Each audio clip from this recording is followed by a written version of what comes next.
to some of these charges that, forgive me for getting a little emotional and saying I'm so sick and tired of responding to these charges that have been proven so many times over and over again, not only by Catholics, but by Protestants, to be outdated, bigoted attacks on the Catholic Church that are not founded in truth. He mentioned Jan Hus. I answered that on the radio. And any honest assessment of history will tell you the Catholic Church did not burn anyone at the stake. The Catholic Church turned over because, remember, as I said at the outset, we're talking about a culture that believed that mortal sin was a serious, serious crime. In fact, worse than murder. And guess what? I agree with that. Do you agree that mortal sin, something that will kill someone's soul, is more serious than what could kill a body? I think many of you agree with that point. And you see, we were talking about a Christian culture that believed that to do that was a capital crime. Did the Catholic Church kill them? No. The Catholic Church was a voice for mercy, but a voice for truth. And in the case of Jan Hus, she handed him over to secular authority. That is a historical fact. But is that a proof that the church is not infallible? Absolutely not. That is not an infallible act to start with. That's an act of, for example, in the church today, our Holy Father has said, if bloodless means are possible, we ought to use those.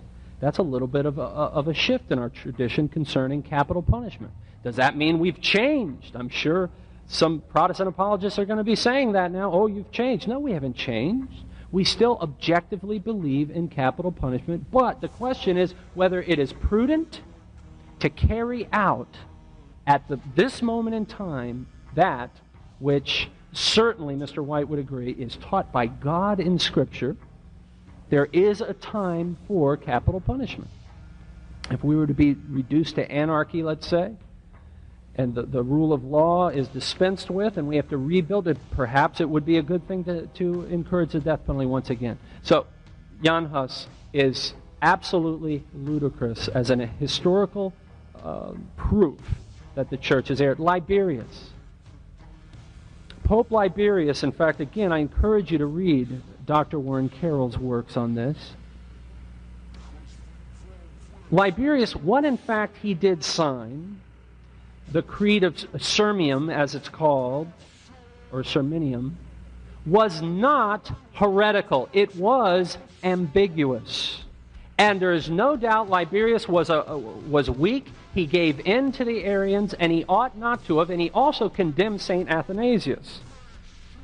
But folks, what Mr. White fails to point out to you is that Liberius was a defender of Athanasius until, in fact, he was imprisoned, tortured, he was threatened with loss of life. He didn't mention that part. So you see, a pope who acts with a gun to his head, that is not a papal act. Why? Because it must be free in order to be responsible for any moral act. If somebody holds my hand and forces me to pull the trigger, am I going to be culpable? Of course not. Number one, the creed he signed was not, I repeat, was not heretical.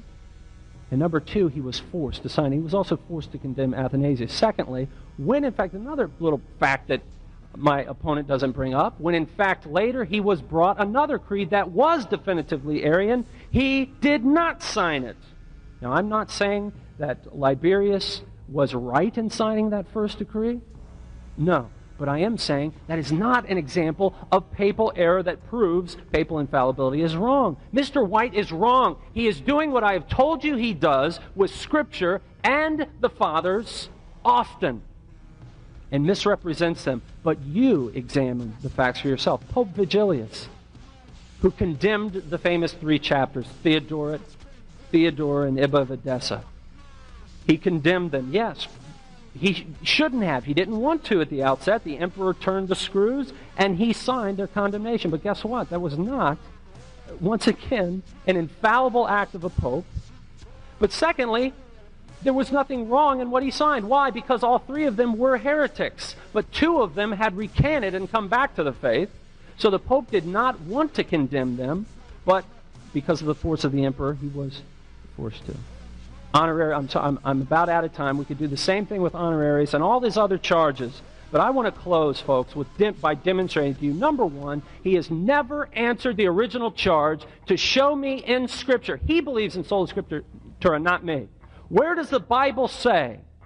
Where does the Bible teach that we have 27 books in the New Testament? Mr. White has to go to tradition outside of the canon, outside of Scripture in order to prove the point. Secondly, he cannot give me what are the essentials of the Christian faith in the Scripture. He never responded to that. Why? He can't.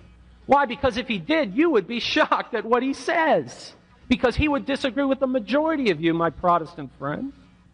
And you would see how much confusion there is in Protestantism. Let me close with St. Augustine, whom my opponent has quoted and uses as an example of a good Protestant who holds to sola scriptura.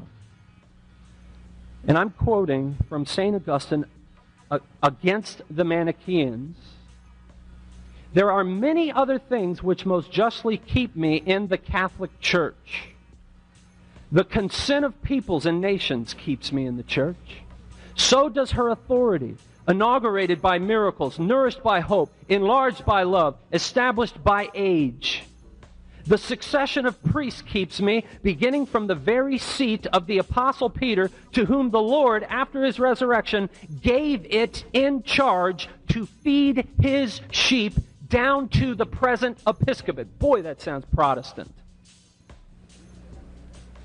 Perhaps you will read the gospel to me and will attempt to find there a testimony to Manichaeus.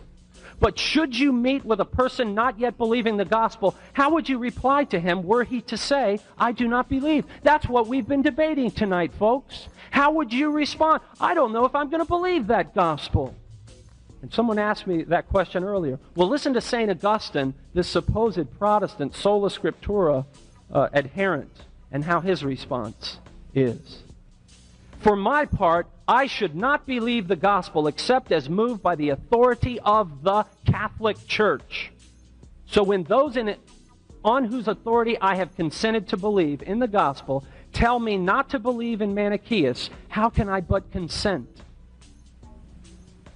I encourage you to read John Calvin's commentary on this in the Institutes, in Calvin's Institutes. I encourage you to read that, and then read it in context, and you will see the lengths that Mr. White, John Calvin, and others will go to dismiss what is the obvious words of St. Augustine here.